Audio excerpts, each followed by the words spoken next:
Right. మనతో పాటు ఎందుకంటే రేపు పొద్దున మల్లురవి గారు అర్జెంట్ పని ఉంది వెళ్ళారు. Charan Kaushik Yadav Congress party general secretary. మీరు అంటే మేనిఫెస్టోను కూడా ఇచ్చినటువంటి మేనిఫెస్టోలో చెప్పిన దానికి ఎన్నికల ముందు ఎన్నికల ప్రచారంలో చెప్పిన దానికి ఉల్లంఘించి వ్యవహరిస్తున్నారు అనేటువంటిది ఒక విమర్శ చరణ్ కౌశిక్ యాదవ్ గారు ఫిరాయింపుల విషయంలో. సార్, మేము తెలంగాణ రాష్ట్రంలో మేము చెప్పినటువంటి మాట కట్టుబడి ఉండాలని చెప్పేసి భావించినాం.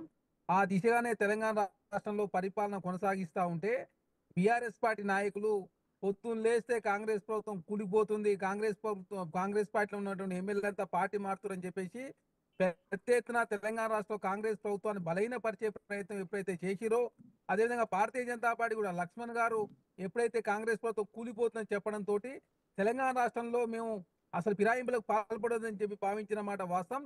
దానిలో భాగంగానే తెలంగాణ రాష్ట్రంలో డిసెంబర్ 3వ తారీఖు నాడు రిజల్ట్ వస్తే 7వ తారీఖు నాడు కేబినెట్ విస్తరణ చేసుకొని తెలంగాణ రాష్ట్రంలో ప్రజారంజక పాలన అందిస్తూ శ్వేతపత్ర రిలీజ్ చేస్తూ టీఆర్ఎస్ పార్టీ ఏ విధంగా చేసిందని చెప్పేసి చెప్పే ప్రయత్నం జరుగుతూ ఉంటే ప్రభుత్వాన్ని బలహీనపరిచే ప్రయత్నం TRS party Bharatiya Janata party చేయడంతో తెలంగాణ రాష్ట్రంలో రాజకీయపరమైన నిర్ణయాలు తీసుకోవాలంటే ఖచ్చితంగా స్టేబుల్ గవర్నమెంట్ అవసరం అని చెప్పేసి ప్రజాప్రభుత్వంగా భావించి ప్రజల చేత ఎన్నుకోబడ్డ ప్రజాప్రభుత్వం 5 సంవత్సరాల కాలం పాటు కొనసాగాలని చెప్పేసి టీఆర్ఎస్ పార్టీలో గెలిచినటువంటి ఎమ్మెల్యేలు కాంగ్రెస్ పార్టీకి స్వచ్ఛందంగా వస్తున్నప్పుడు కాంగ్రెస్ పార్టీగా మేము కూడా రాజకీయపరమైన నిర్ణయం తీసుకోవడం జరిగింది. ఎందుకంటే మీరు చూస్తా ఉన్నారు, భారతీయ జనతా పార్టీ అయినా టీఆర్ఎస్ పార్టీ అయినా 2014లో ఏ విధంగా టీఆర్ఎస్ నుంచి కాంగ్రెస్ పార్టీ నుంచి కావచ్చు, టీడీపీ నుంచి కావచ్చు, బీఎస్పీ నుంచి కావచ్చు, వైఎస్ఆర్సీపీ నుంచి, సిపిఐ పార్టీ నుంచి ఏ విధంగా తీసుకొని తెలంగాణ రాష్ట్రంలో ఫిరాయింపులు పాల్పడడం మనం అంతా చూసినాం.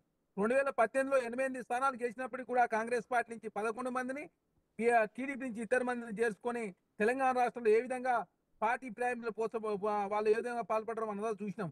అదే కాకుండా భారతీయ జనతా పార్టీ ఎంత చెప్తా ఉంది కదా, మహారాష్ట్రలో ఎన్సీపీని చీల్చారు, అదేవిధంగా శివసేనని చీల్చారు, గోవాలో కాంగ్రెస్ పార్టీ సిఎల్పీని మెర్జీ చేసుకున్నారు, రాజ్యసభలో టీడీపీ నుంచి రాజ్యసభ పక్షాన్ని కూడా మెర్జీ చేసుకొని తెలంగాణ రాష్ట్రంలో ఇప్పుడు తెలంగాణ రాష్ట్రంలో భారతీయ జనతా పార్టీ నీతులు మాట్లాడితే తెలంగాణ రాష్ట్రంలో ఎవరు కూడా ప్రజలు విశ్వాసం తీసుకోరు.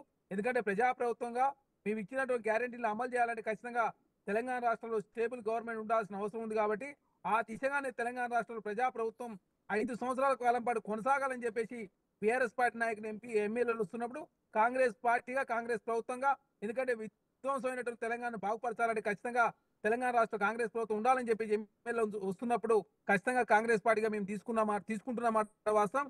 ఖచ్చితంగా తెలంగాణ రాష్ట్రంలో రాజకీయ పరమైన నిర్ణయం తీసుకోవాలని చెప్పి కాంగ్రెస్ పార్టీ భావించింది. ఆ దిశగానే తెలంగాణ రాష్ట్రంలో కాంగ్రెస్ పార్టీ వస్తున్నటువంటి ఎమ్మెల్యేలను ఆహ్వానిస్తా ఉంది.